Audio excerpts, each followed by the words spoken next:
Že čau, a dneska jsem tady na Vysoký Peci, jsem tady na kaprech, je 21. prosince, což je jakoby dost pozdě na kapry. Budu chytat na boilies, mám rozmíchaný krmení, to vám ukážu hned a jaký. Mám tady tohleto, používám, jo. A celkem dobrý krmení. Mám tady booster, takže klasika, jo, naboostrujem. A boiliesy, tady mám taky, tady vám pak ukážu. Pruty, tady mám dneska krátký, jsem si vzal. Mám tady tu X-Baseu, jo, celkem dobrá od Damky, že jo. A pak tady mám Lagunu, obě jsou to 60 gramovky, mám už tamhle rozložený stojan. Teď jdu dát do krmítka krmení. A jo, ozvu se vám, až budu nahazovat a až něco chytím. Takže mám tady 3 druhy tady těch boiliesů.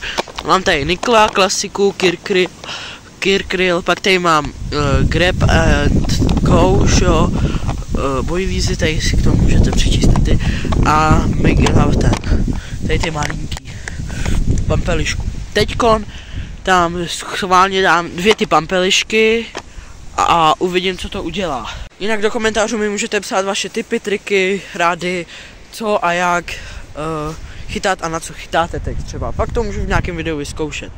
Zítra jdu znova na ryby. Takže takhle vypadá moje montáž. Krmítko nadipovaný tady tím boostrem. Boiliesy 2 taky nadipovaný tady tím boostrem. A uvidíme, co chytnem. Strašně bych chtěl chytit nějakého vánočního kapříka. A ne, ale pustil bych ho samozřejmě. Nejsem ten rybář, co jí ryby. Ale jako jim ryby, ale pouštím, no tak. Takže jdeme nahodit.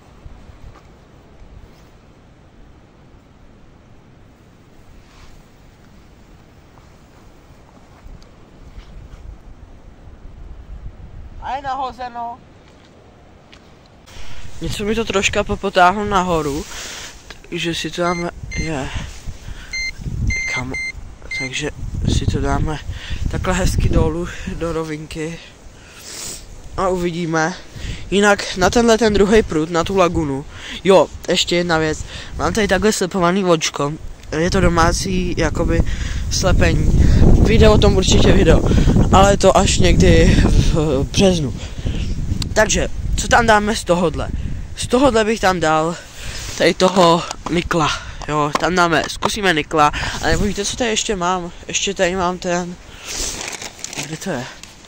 Ještě tady mám buchtu, ale ne, ještě tady mám tady tyhle ty nějaký věci.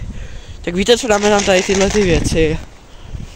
Ať tam dáme něco jiného než boiliesy, no a uvidíme, třeba na to přijde záběr.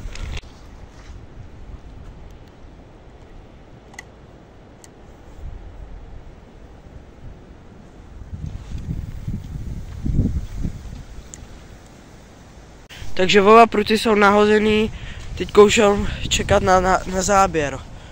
Tenhle ten teda teďko trošku popojel, ale to je možná, jelikož fouká. Jak takhle to tady vypadá, je tady krásně, jsem tady na rybách. Jděte, ještě se musím omluvit, Laguna, jo, není to, že ještě placená propagace, ale Laguna 1,80 m, X-Basea 2,10 m, jo, klasika, jako dílka.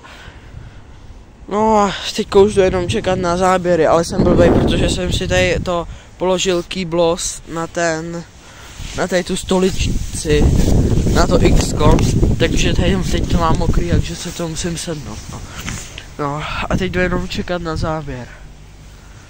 Ale to je krásně. Chci, abyste viděli, jak chytím a sám kapra, jenže ono to nejde, jakoby ono. Je to strašně složitý, protože je prostě zima, mně je zima, kámo, je mi strašná zima. A vůbec nevím, jak to tady zvládnu.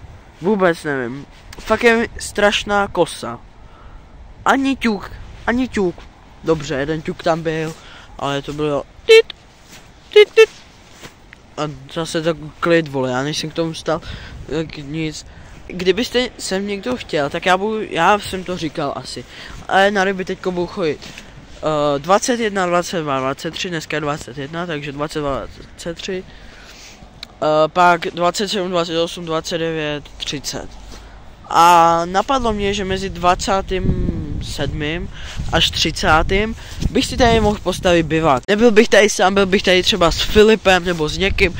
Tady by takhle stál hezký bivák, tady je na něj akorát místo.